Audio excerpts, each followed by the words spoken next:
What's up, Melanated family? How's everybody doing, man? Happy to be with everybody today. You feel me? Got another good interview lined up for you today. Got a brother I just met, Taye. His name is, I'm sorry, I keep messing up the brother's name. The brother's name is Taye Uhuru.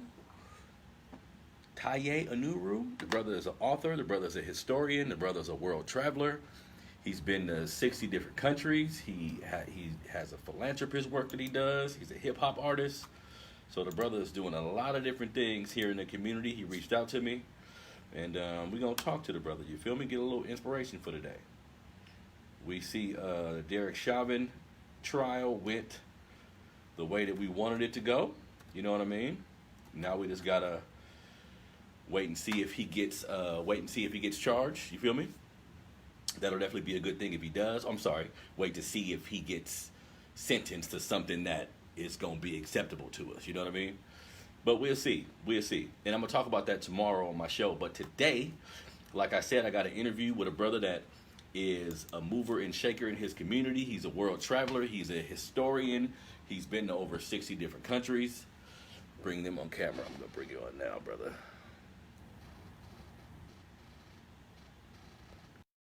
Fight at your family so we can get this thing popping. How's everybody doing, man?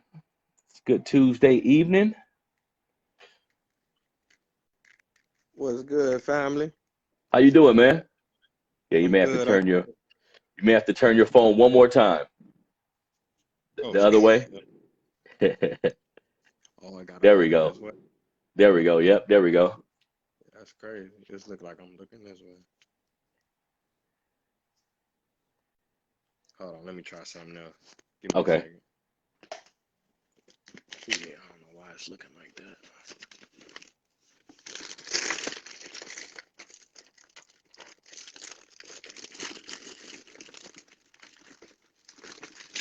Maybe if I could do it this way.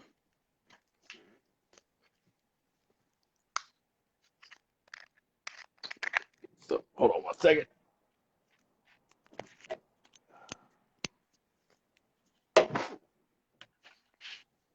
All right, is that better? Yep, everything is straight. The lighting cool, or you need a little more light? No, lighting is cool, or light is cool. Can you hear me? Yeah.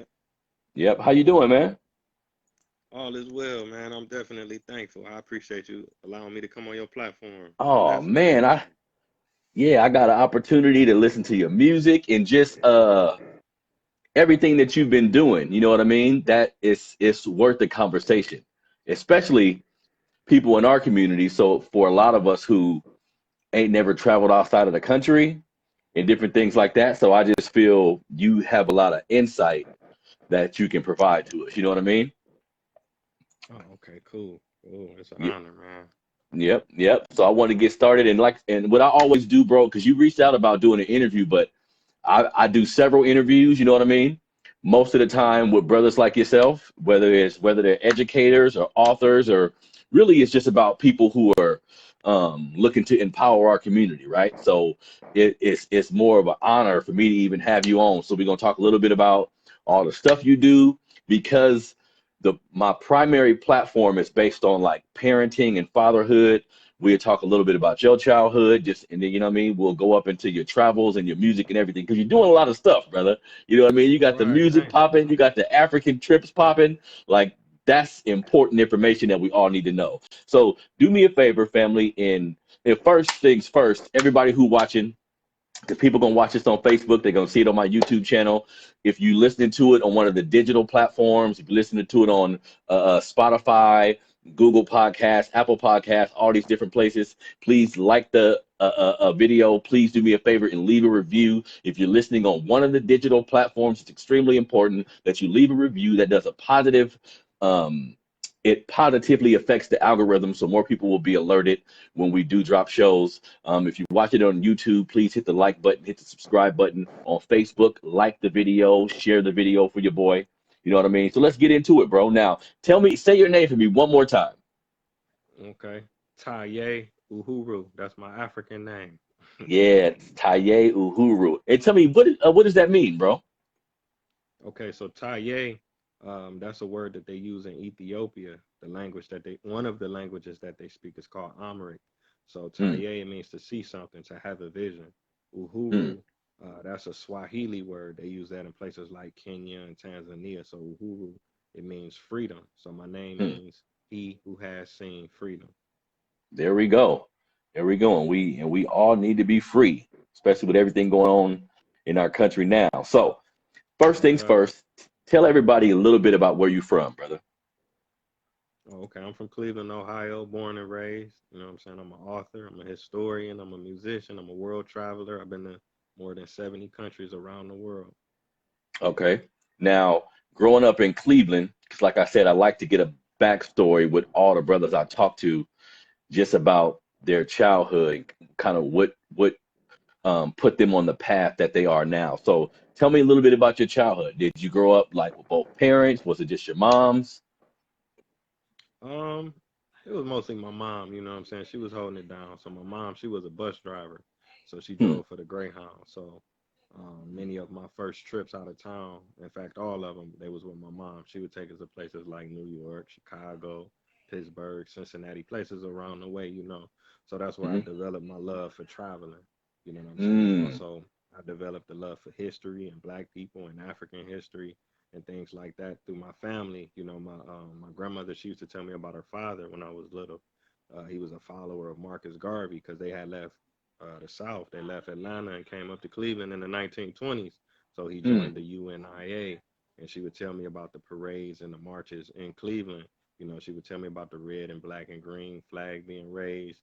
She told me that her father wanted to move to Africa. He told her that they was Africans and or we are Africans and we should move back to Africa.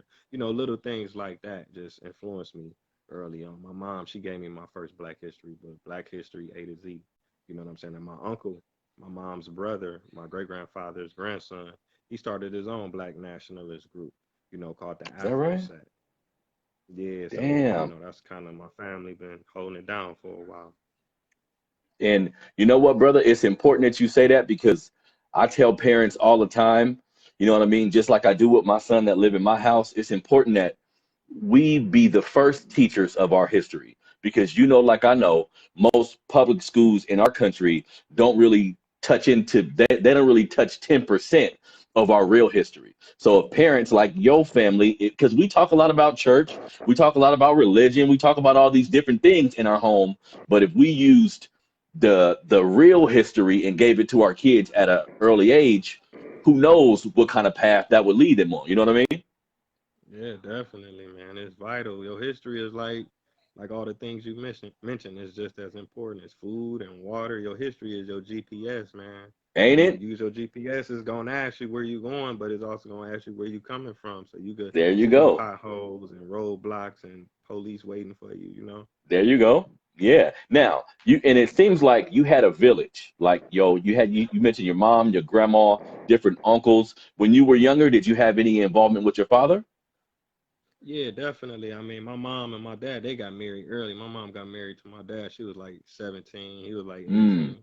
You know what I'm saying? So I always knew who my father was. But I'm like the baby boy. So by the time I came around, you know, they kind of got divorced. They was going their separate ways. You know what I'm saying? So my brothers, I got two older brothers. They're a lot older than me.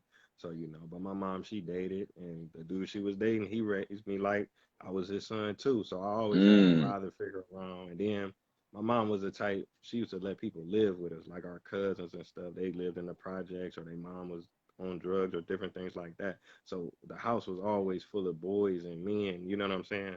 So I was blessed, you know, I was always around music, hip hop. I was, because a lot of my friends, they couldn't listen to rap in the late 80s and early 90s, but I could, mm. you know. So I remember BDP and X Clan and NWA and Public Enemy. I remember looking at the albums. It was always music and house parties and things like that going on. So Definitely, definitely. So again, that village, because sometimes we because I always tell people, right? Like we need positive male influences in all children's lives, right? But sometimes hmm we have men that are a little more toxic. So we have men that are yeah, introduce a kid to selling drugs or introduce a yeah, kid to using drugs. You know what I mean? So we yeah, need to be careful who we bring around our kids. And it's a good thing that you were able to connect to people that was able to build on your spirit, whether that be music or history or whatever the case. You know what I mean? Yeah, you're right about that for sure. Now, so you mentioned you traveled to like 60 countries. That was something I was really, really interested in talking to you about. Now, talk to me about your travels and really because some of us, because the furthest I've been is to New York, right? I'm in California, right? Okay, The okay. furthest I've been is to New York. And seeing New York on TV, listening to the rappers, being there, you get a whole different perspective on what they're talking about. So it's nothing like seeing it on TV, just Right, the right. smell, being around the people. So I can only imagine going to different countries, right? So talk to me about traveling to these different places and like how did it change your perspective on America? I mean, right off the bat, going to my first country, I've been to 60, but the first place I went to was Amsterdam. So it was a totally different place. You know, they got the coffee shops. Weed always was legal there. You know what I'm Yeah, saying? You could buy it, yeah. smoke it, ain't nobody tripping. They got the red light district. You know what I'm saying? So prostitution is legal. You know, it's a real laid back place. Less racism, less police brutality. All of the police not carrying guns. You know what I'm saying? Things like Mm, that you notice. You know what I'm saying? The weather is different. The food is different for sure. The people, look different and they got different cultures and things like that. So it just made me want to see more places, you know what I'm saying? And then like by me going to Africa, I was really blown away, you know what I'm saying? Because that's the most beautiful place that I ever been. But when I was traveling, like say 10 years ago, um, positive content of Africa and African people was almost non-existent. Anytime you Google Africa or African country, it's about disease, rape, murder, homicide, wars or whatnot. But it's dozens and dozens of African countries that are far safer than the United States, far safer than places like New York or Cleveland or LA or New Orleans or St. Louis or whatever, because like I say, everybody doesn't have access to guns. Even some of the police not even allowed to carry guns. And it's so funny you say that. That's something I was gonna mention before you did. A lot of us, until we became adults, our perspective on Africa was like everybody running around living in huts with no damn shoes on. Yeah, You know what I mean? yeah. They made the shit sound Hmm. real, real, real primal when it's places in Africa now that I've seen are more beautiful than anything you'll see in America, right? Yeah, definitely. Beautiful women, beautiful beaches, the best and beautiful landscapes, the most beautiful culture. I would say this, Africa is the most diverse continent in the world. Africa has more countries than any other continent in the world. For example, say Ethiopia, that one country has 80 different ethnic groups. South Africa Damn. has 11 official languages, so most Africans can speak two or three different languages. So say like you went from LA to New York. Imagine how diverse or how different that is. You know what I'm saying? Growing up in Brooklyn or growing up in South Central, it looked like Mm-hmm. two different places. But Mm-hmm. like I say, Africa is far more diverse than that. If it's 60 different countries, or even if say if you go to Canada or you go to Jamaica, you go to Haiti, you go to Mexico, all of these places are in North America. You get what I'm saying? So if you go to Egypt and then you go to South Africa, then you go to Ghana, then you go to Cape Verde or Madagascar, those places are totally different. The people look different. The food is different. The music is different. The weather is different. Different laws, different animals, different climate. You know what I'm saying? Definitely, definitely. Now, another question I have for you. So, what is like the general consensus of black people that don't live in America? What's, in your opinion, or from what you've seen, what's their general consensus of us? Like, how do they kind of view black Americans? Um, from my experience, Africans have been very. Oh, I think we lost it, brother. Hold on, I'm gonna add him back.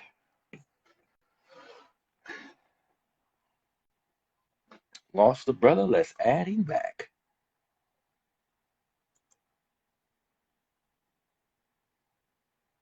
We lost the brother. He was breaking it down about his travels to Africa in different countries.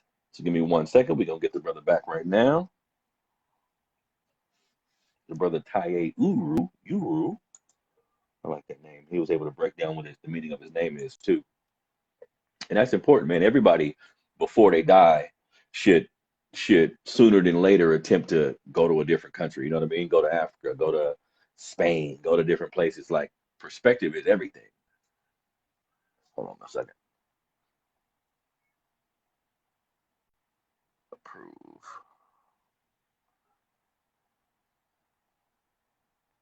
Oh, wait a minute. Wait a minute. Let's see. Approve. There we go. There we go. It's adding you right now, brother.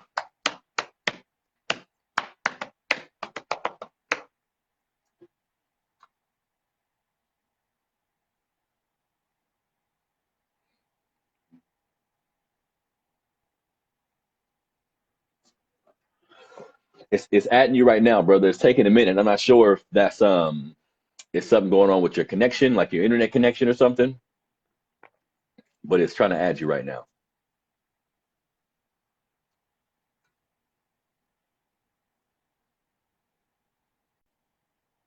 Yeah, so like I was saying, family, while we wait to catch the kind live video invitation, while we wait for the brother to come back on, you know what I mean? Like he was mentioning, um, he was about to get into the African countries and how basically people in different countries view American blacks. Okay, so let's see here.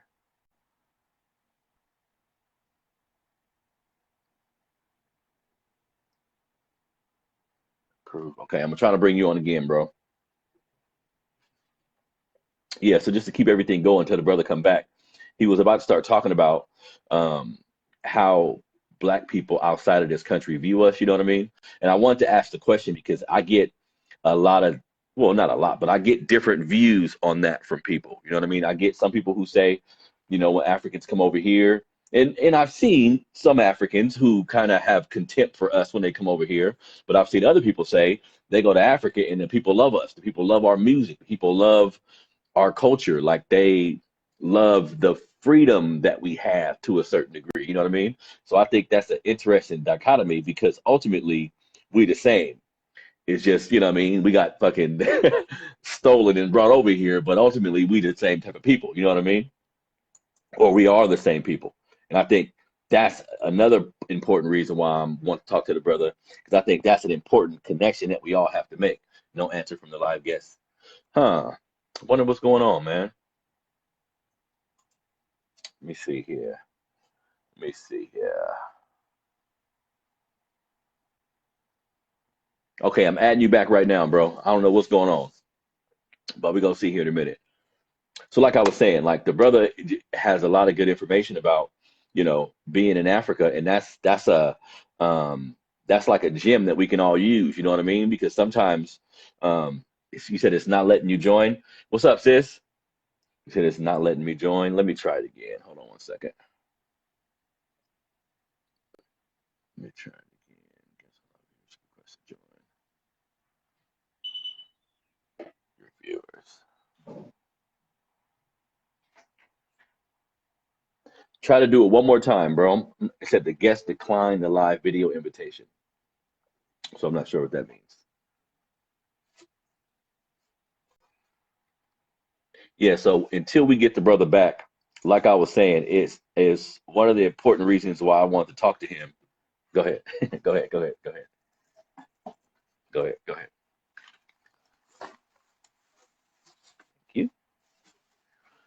Okay, let's see here. One of the important reasons why I want to talk to him because just getting somebody's perspective that's actually been to Africa and dealt with the people, it's important that we talk about that. You know what I mean? Because ultimately we are one. And if we, you know, it's unfortunate, but of course we need to figure out a way to connect to our brothers and sisters in Africa. But we have it's difficult for us to do that here. You know what I mean? Unifying here is a goddamn task as it is. You know what I mean? So just understanding that we all need to unify and getting a perspective from the people that are there. You know what I mean? I think that'll go a long way in just creating a bridge between. There we go, brother. Yeah, Everything I don't get know what's going on, man. I apologize, but I don't. My network's straight. It just wouldn't nah. let me join. Maybe I don't know. Yeah, see, they know. See, that's the universe. They knew you was trying to spit that game. You know what I mean? They trying to Right, block us. man, But that's no. crazy. So you were saying, because I was just telling everybody while I was waiting for you, I get a lot of different perspectives from people about Africans. I know some people who say the Africans who come here have disdain for us because they feel we haven't moved forward enough, and they call us akatas and all this kind of shit. I've heard Right, people go to Africa and say the African people there love us, like right. they can't wait to come. They listen to our music. So, like you were saying, bro, what has been your experience dealing with people in Africa and how they view Black Americans? Oh man, it ain't been nothing but love. I've been to almost 20 African countries, so I know what you're saying. I've heard it before. Africans don't like us, Yeah. but that usually come from people who ain't never been to Africa. So you Hmm. just got to look at it in context. Like most of the people, like the stuff we seeing going on with the Derek Chauvin case, we haven't seen Africans doing that type of stuff to us, killing us, jumping us, vandalizing our homes if we move into their neighborhood. Hmm. Even the stuff, some of the things that we do to ourselves. So if Yeah. Africans don't like us, then what do we call that? I never Yeah. heard somebody say, "Man, I got jumped by some Africans," or "I was on the That's real block and some shit. Africans Yeah. came through and did a drive-by," Yeah. or you know what I'm saying? Hmm. So I ain't never heard of Africans attacking us or killing us or nothing like that. Hmm. And just And visiting Africa, man, they've made it publicly. 2019 was the year of return. So you seen T.I., Rick Ross, Ludacris, Jay very Z, true. Beyonce, Michael J. Watt, almost 100 celebrities went to Ghana, and they had Very true. one of the greatest trips they ever had in their life. You know what I'm saying? Yeah. Yeah.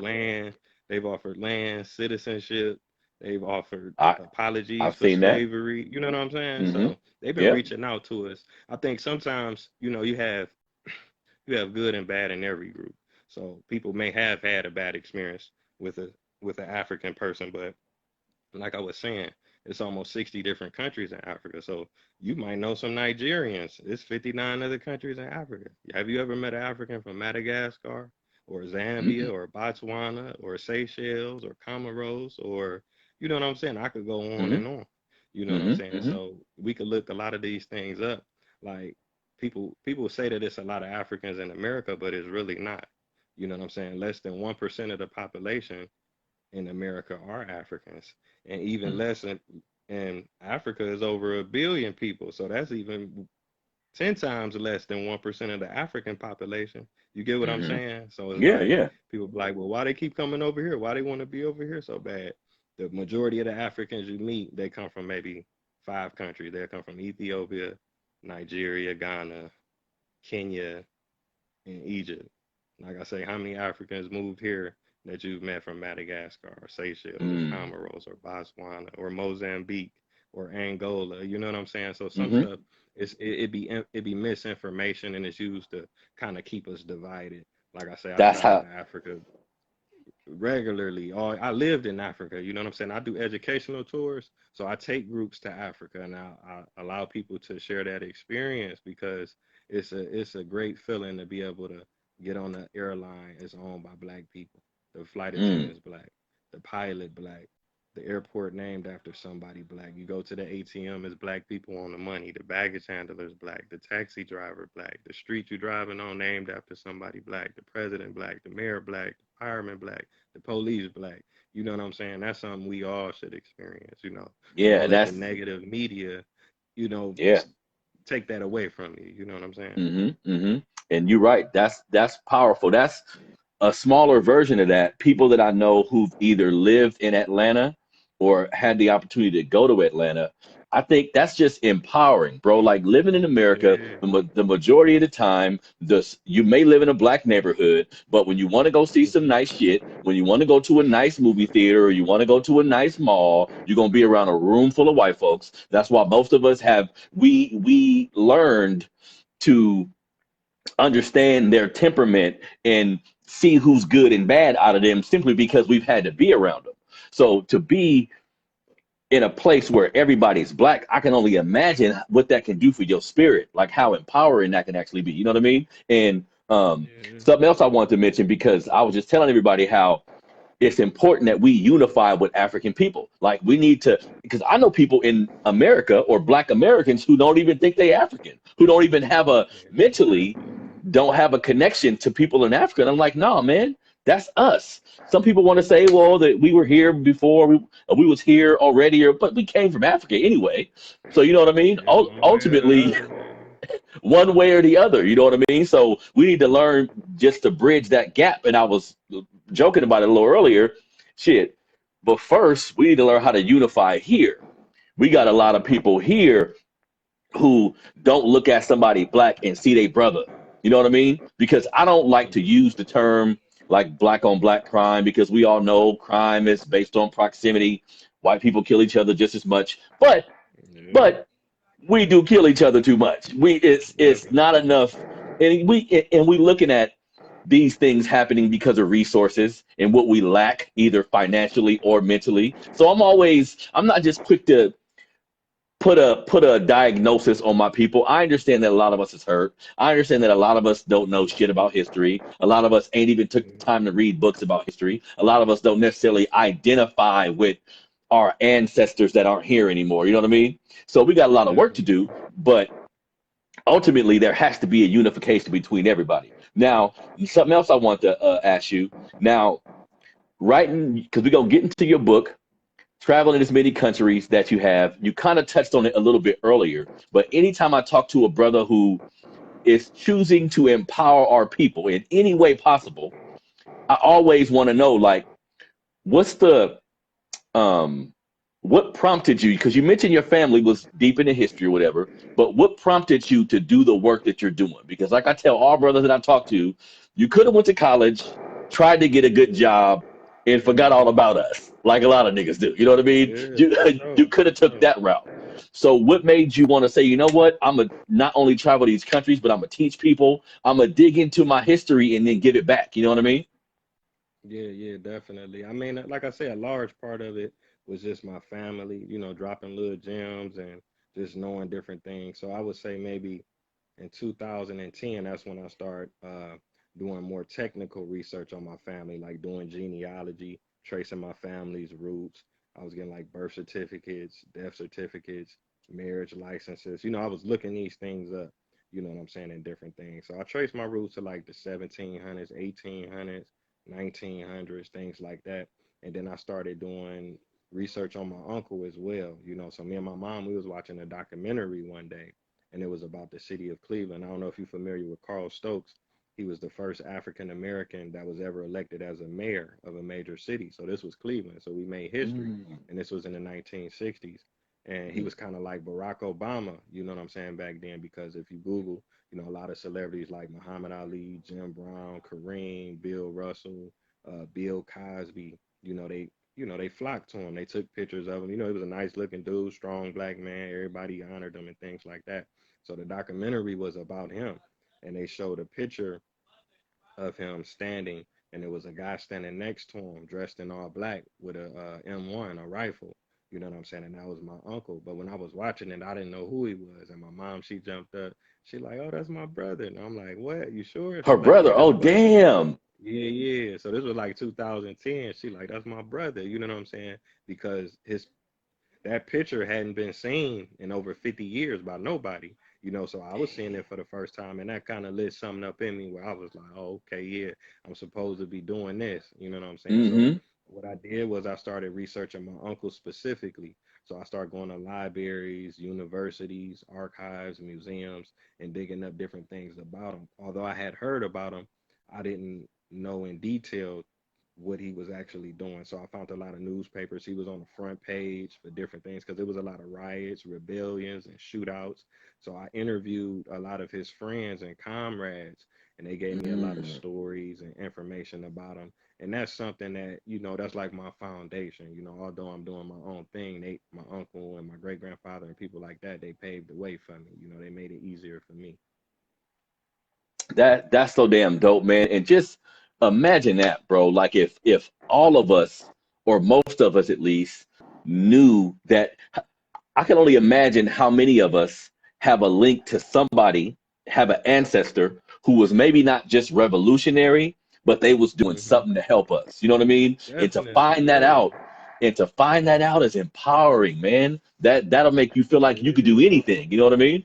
Yeah, yeah, definitely. Because a lot of people don't realize, like, you got two parents, and you got four grandparents, eight great great, 16 great great, 32, 64, Mm, 100, 128, 200, and that's only going back maybe 100 or 200 years. You know what I'm saying? So you know what I mean? it's a lot of history that has, been left out. It's just concerning our own bloodline. You know what I'm saying? Uh-huh.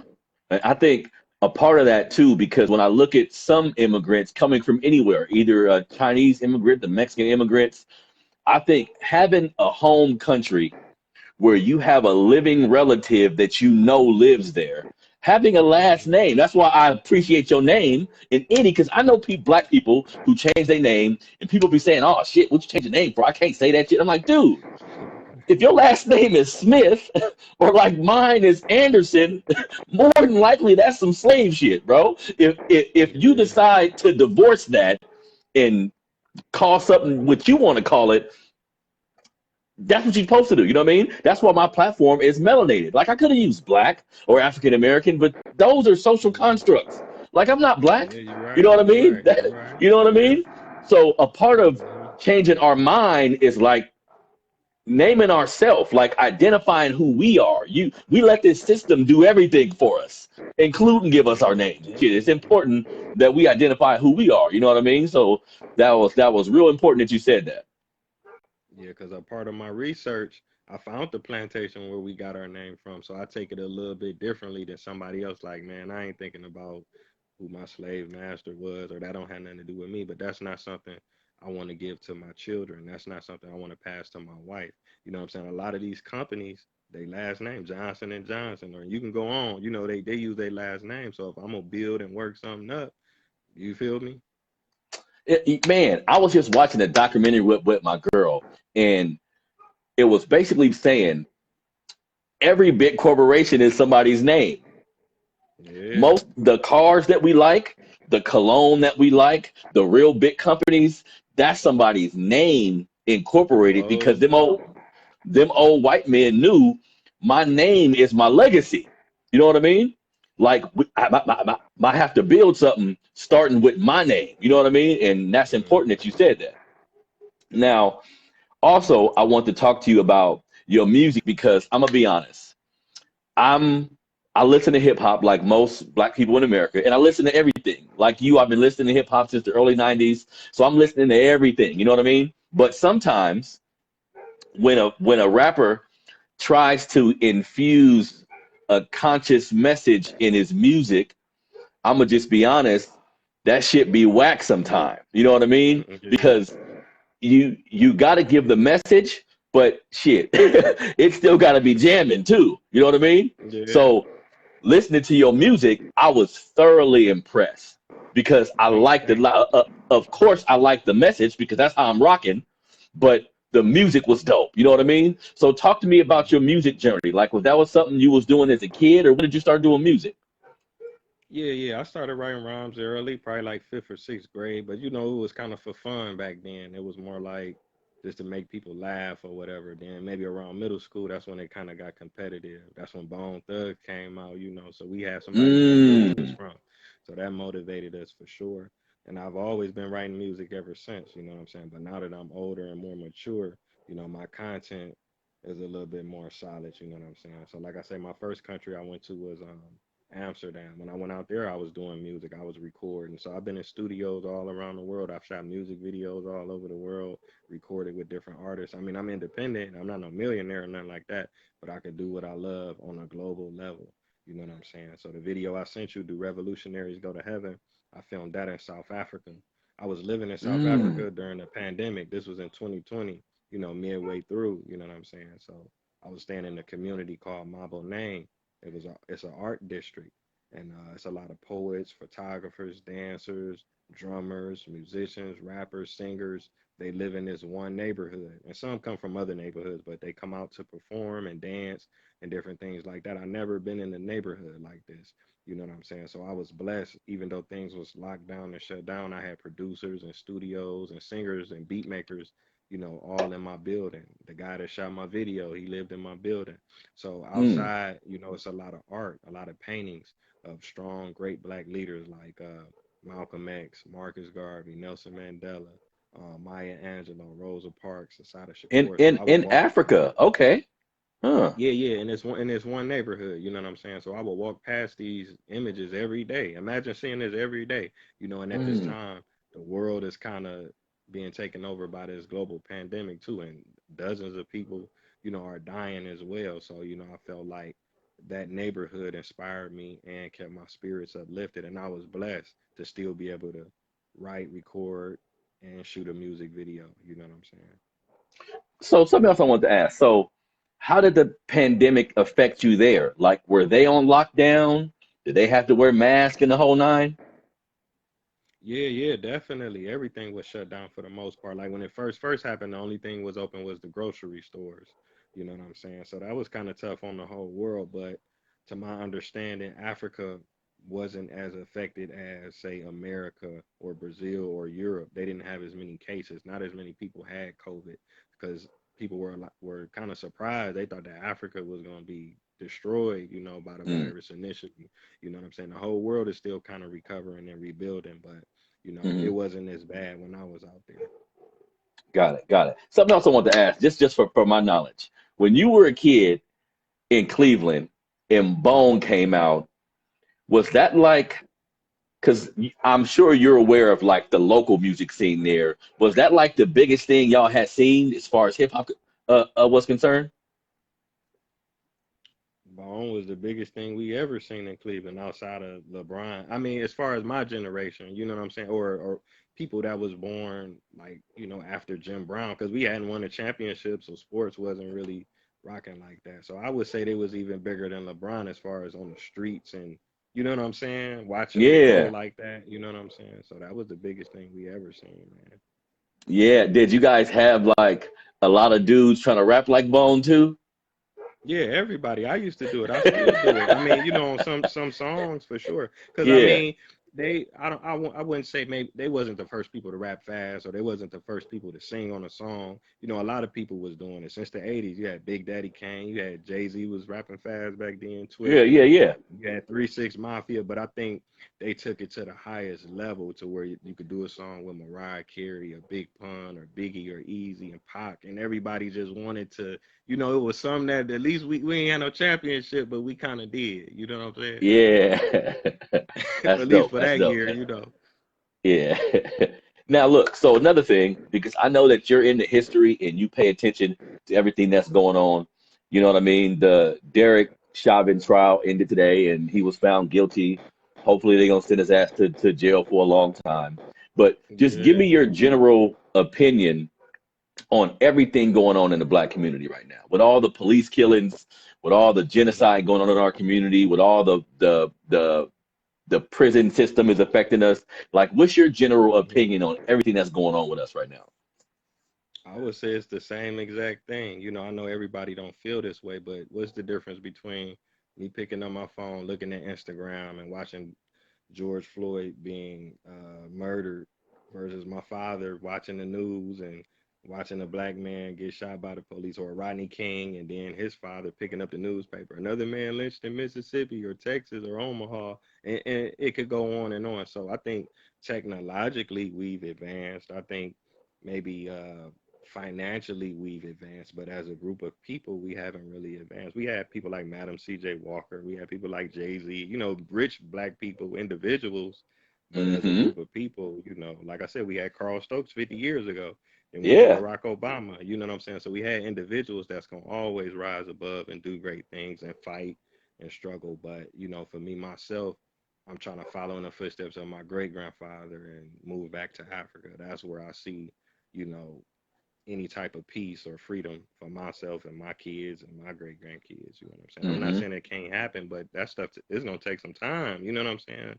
If this is the first one that actually got convicted and gonna go to jail, so you know. Hmm. I completely understand what you're saying, bro. And I tell people this sometimes, and people, in my opinion, who aren't keen on our history, I tell people shit for us really ain't changed that much. Like that's the bottom line. People want to look at the fact that we can shop together with white folks, we can live with them Right. to a degree, you can go to the store with them, you can become a millionaire or whatever. But when we're talking black millionaires, this is a very small percent. Like the Jay-Z's and the Hmm. Oprahs, and the people who have reached that height, it's 43, 45 million of us here. It's a very small number that actually reach those heights. And I think sometimes the media and people who don't know no better elevate these individuals, and it makes everybody feel like we doing good, but we not. We only got a couple people that's actually Yep. doing great, and the majority of us is struggling. You know what I mean? Definitely, man. Definitely. Now, so talk to me a little bit about, you said the educational tours where you bring people to Africa. Talk to me about why you started that and how long you've been doing that. I've been doing the tours maybe the last 3 or 4 years. I've taken middle school students, high school students, college students, young adults, elders. A lot of people just was curious about Africa because it's the dark continent, so there's not a lot that's known about it. You know what I'm saying? They usually show us negative things, but then I was uploading positive content. I'm showing you malls and Benzes and BMWs and beautiful women and beaches and stuff like that. So some people like, man, I want to see it for myself, because the Mm. questions they asking like, well, did you see a lion? Did you get chased by a tribe? Just kind of like some stereotypical type stuff. But once I take people over there, their lives will be forever changed. Like I said, with the experience of just going over there. But then when you get there and you go to Egypt and you see the greatest structures that this world has ever seen by far, the only great wonder of the world, of the ancient world that still exists is in Africa. You know what I'm saying? So it's like an emotional and a spiritual experience to go inside of these sacred places and to see black faces on the wall with afros and braids and brown and dark skin. You know what I'm saying? And it's just an amazing feeling. And each tour is a different experience. Like I say, Africa is very diverse. So we go to Ghana as well. A lot of people want to reconnect with the West African culture because that's the last place that we left before being kidnapped and brought to America. So I take them into the slave dungeons, the slave castles, take them to the slave ports, and then we take them to the villages. They get to meet the people in the Ashanti region, and they get to learn about kente cloth and the Dinkra printing, and they get to learn about some of the revolutionaries because they never talk about the Africans that fought for us, the Africans that fought to end slavery. Most African Americans, we really don't know what happened to us in America, let alone what happened in 60 different African countries, because they were colonized as well. They were going to war as well. They were fighting for rights. They got political leaders like Nelson Mandela. We learn about apartheid. We go to South Africa. We learn about Winnie Mandela, different things like that. So each tour is an experience. It's it's 7 different tours. We go to Ghana, South Africa, Egypt, Ethiopia, Kenya, Cape Verde, and Senegal. So it's north, south, east, west. You could go any time of the year. You could do payment plans. You could plan it out. You may want to go next month, or you may want to go next year, or 5 years from now. That's okay. If you want to visit more than one country, or you just want to stick with one country, you can stay for a week. You can stay for 2 weeks. So the tours they include breakfast, dinner, the flight, hotel. Also the activities. So for example, if we go to Egypt, if we go to the Cairo Museum, the Red Pyramid, the Bent Pyramid, the Step Pyramid, the pyramids of Giza, the Sphinx, all of these different activities. We ride the camels, we ride on the Nile River. Everything will be covered. You know what I'm saying? So That's dope. That's dope. And so far, um, you've had like a good feedback from that. Like the people who have went, it's been life changing for them. yeah, definitely, man. I never had no horror stories going to Africa or even traveling to different countries. Period. The most treacherous experiences that I've had in my life have been in America. When I come back, they really harass you and they show their racism. You know what I'm saying? It feels like when you leave and you go to Africa, it's for like a 50-pound weight is taken off of your back because a lot of the African countries, when I'm walking around, they can't look at you and be like, you an American, ain't you? Or you look like an American. You look like everybody else. They got light skin, brown skin, dark skin, Africans. You know what I'm saying? But Hmm. when you in the stores, you looking around, people may not pay you any attention. But then you may say, well, how much are these shoes? And then they'll be like, where you from, man? You know, then they hear your accent. And most of Yeah. them, they happy to see. The first thing they gonna say is, man, welcome home. How you doing, brother? I never met an Mm. African person that was like, why are you in Africa? Go back to America. You know, they if Hmm. anything, they're gonna try to be your friend, you know what I'm saying, or be cool with you. You know, everybody ain't cool, so they may be trying to get some money out of you. But for the most part, most of them are genuine, friendly, hospitable people, you know. That's dope, bro. That's dope, and that's what I figured. Um, because I think being over here, because you mentioned that where you go there and you go into a group of black people and they're inviting and loving, you know what I mean? Whereas here sometimes, because of everything that's been done to us mentally, we don't even see each other as brother and sister. So we on some competitive shit to a degree. You know what I mean? And Yeah. a lot of that has to do with some of the dysfunctions that we face over here. Now, so tell me about your book. Tell me what's gonna be the title of your book again? Okay, my book is already out. It's called The Oh, Afro Set. the Afro Set. And talk to me about what that like what the book is about. Okay, the Afro Set was an organization that my uncle co-founded in the 1960s. It was a Black Power group. So Afro is short for African. Like if you listen to some of the old Malcolm X tapes, he is referred to as Afro American. So Afro Set was like um, it was in the African culture, African history, African language, African dancing, African fashion. They taught these things. So I changed my name to Taye. My uncle's group, they would change their name to African names. You know what I'm saying? So it was around that time. They practiced self-defense. They trained with the machetes, the rifles, the handguns, the sticks. They did like military drills. They had a lot of social programs. You know, they had the breakfast programs, they had the lunch programs. They opened up a nursery. They opened up a Hmm. theater. They would do like fashion shows, musical performances. They would do poetry readings. They did a lot of community policing. So when people came in the neighborhood and they sold drugs, they would run them out. They would run in the dope houses and take the dope. You know, if people was pimping or if they seen prostitutes on the strip, they would run them out. You know what I'm saying? If police were harassing people, they would confront them.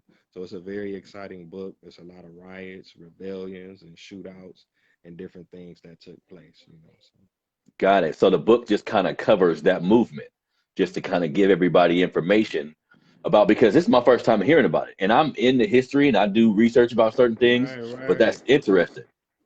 But that's Yeah, man, it's interesting to making just to major moves. yeah. And that's always empowering. And my goal, like with my platform, is to empower everybody. Sometimes that's about talking about news stories that affects them. Sometimes it's telling them about a book they can read. But the whole point, brother, I want everybody to get to our point where your people and your history is so important to you that you can't live without it. Like you gotta Definitely. engulf yourself in it. And when you do that, I think everything else comes after that. Like the willingness to unify comes after that.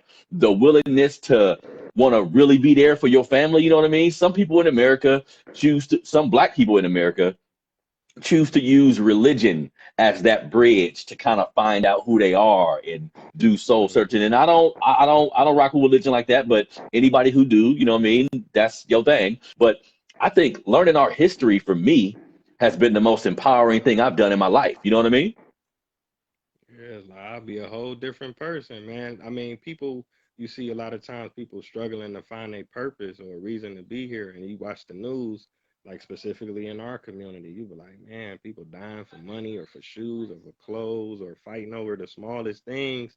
You know, I think just knowing your history and knowing where you come from and the greatness that we come from, you know, it'll elevate you to a certain level where you're not even seduced by these things, you know. There we go.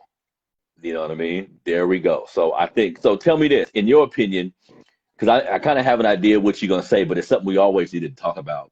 How important is reading, like for the black mind, like for a little bitty kid to a oh, because I know people, and for whatever reason, I know black folks that are elderly who ain't never read the autobiography of Malcolm X. They ain't never picked up like the Book of the Dead. They've never picked up any of these books about our history. And I'm thinking, damn, you kind of went your whole life missing out on the information that could have connected you to your ancestors. You know what I mean? So to you, how important is reading something about our history?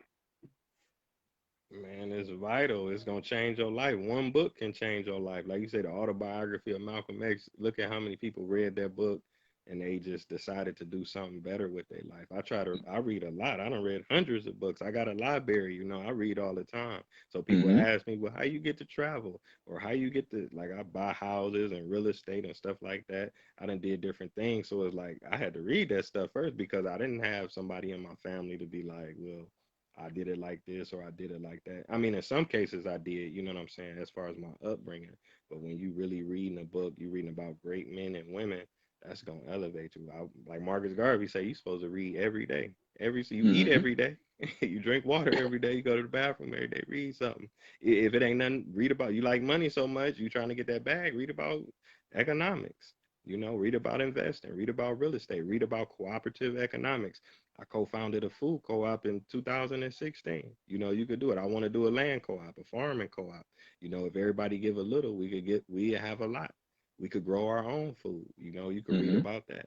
You know what I'm saying? We have our own businesses, our own grocery stores, because that's what a lot of the groups that come into America, that's what they do. Like in Cleveland, all of the gas stations may be owned by Arabs. Then you see the Chinese restaurants. Then you see the nail shops. Then you see the Indian spots and stuff. When you go into the stores, they selling the same stuff. They the same prices. They all buy in bulk. You know what I'm saying? But if one black person try to open a store, his stuff gonna be more expensive because we don't produce anything. You get what I'm saying? They're like, oh, you high, or you just trying to make money. You just trying to survive. Because I'm buying Yeah, it from somebody that make it, that's selling it, and buying it by myself. So it's just like almost overwhelming. But the only way we gonna have a chance is gonna have to start with reading.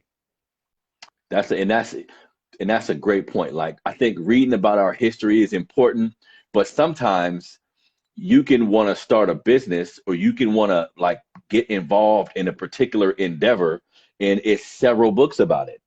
You know what I mean? From all Definitely. different types of authors, but there's a lot of game you can get from it. And I tell these people this all the time. Sometimes, let's say you're a person who just, because you can now, because of how media is set up, you can watch documentaries to get information. You can watch certain TV shows to get information, but some of that you would never find if you don't look in a book.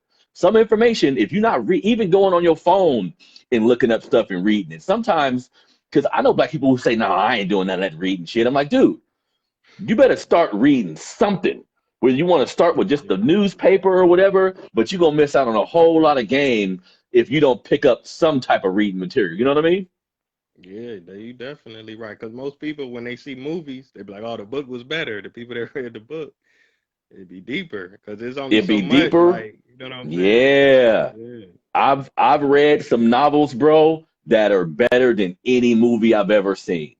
Right. Strictly Right. because I had to make up all the characters in my mind. Like I had to give them a face. Yeah. I had to give them, you know what I mean? Hmm. It's just something about that inspires you and it makes you think more. You know what I mean? You're not just sitting there on a TV watching a movie or whatever. You know what I mean?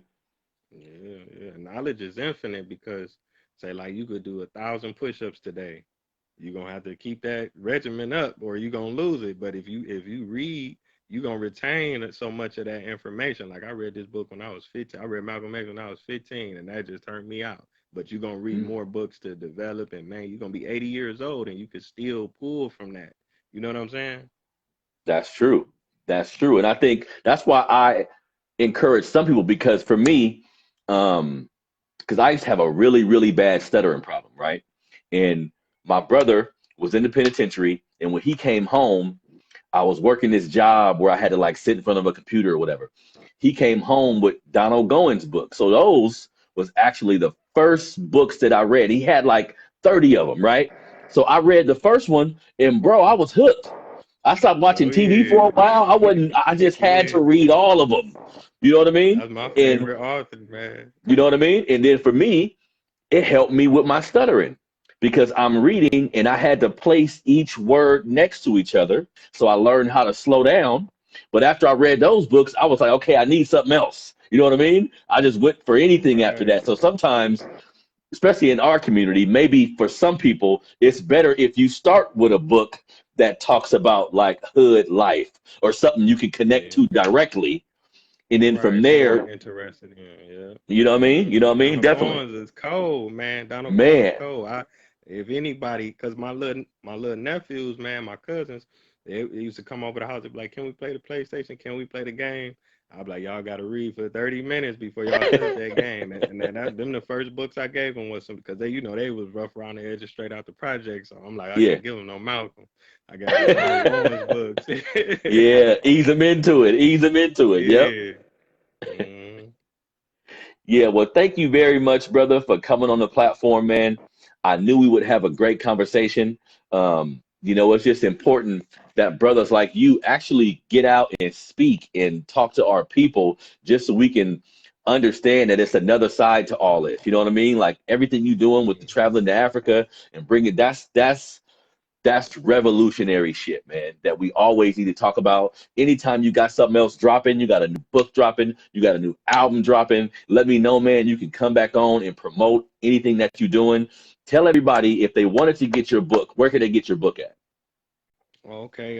Well, I got a website. It's campcleveland.org, campcleveland.org. So if you want any information about the tours to Africa, you want to find my book, my music, everything that I'm involved in is on this website, campcleveland.org. Also, I'm on Facebook, Instagram, I'm on YouTube, TikTok, and my handle is Camp Cleveland.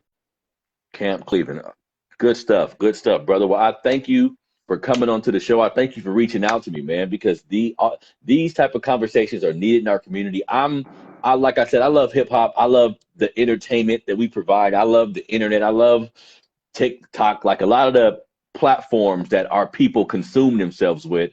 I like that too, Mhm. but we always got to balance it out. We always got to balance it out Definitely. with food for thought. You know what I mean? I think just like you were saying, we eat every day.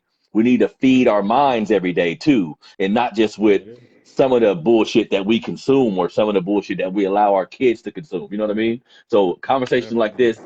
this is extremely important to me, man. I want to thank you again, brother, for coming on the show and speaking your piece. Everybody out there, go to campcleveland.org. Check out the brother stuff. If you into hip hop, please just go listen. Just go listen. That's all I can ask you. Just go listen to the music. If you love your people, and even if you just a real hip hop fan, the music is jamming. I guarantee you'll like it. Check the brother music out. I'm gonna buy that book myself just so I can get a load of what your you know what I mean what your family was doing, because that's definitely something that can inspire me. If you watching this on YouTube, please make sure hit the like button, hit the subscribe button. Like I was saying, I'm gonna keep talking about it. June 20th, we having our third annual Father's Day softball game here in Sacramento, California, where I'm from. So if you haven't seen the flyer yet, all my people in Sacramento, please come out and join us. Like I said, single moms, if there's no father around, that's good. Single moms, you can come out playing the game. You can come out and put your kids in the game. We're going to have food out there. We're going to have a jump house, music. We're going to have a real good time. It's just important that we connect with each other in a positive manner. Like it's important that we put together events, which in my city of Sacramento, a lot of people here do a lot of great events for the community, and these are things that we all need to get involved in. You know what I mean? We have lectures here.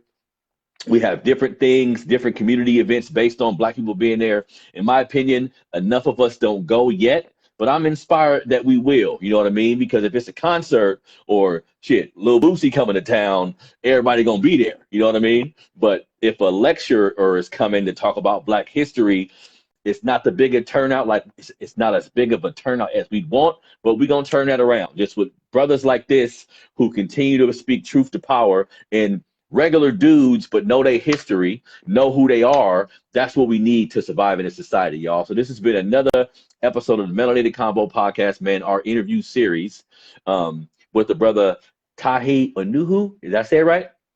Oh yeah, it's Taye Uhuru, Taye. Camp Cleveland. But thank you again, King. I truly appreciate you. I love what you're doing. You represent, and man, I'm just thankful for you even allowing me to come on your platform.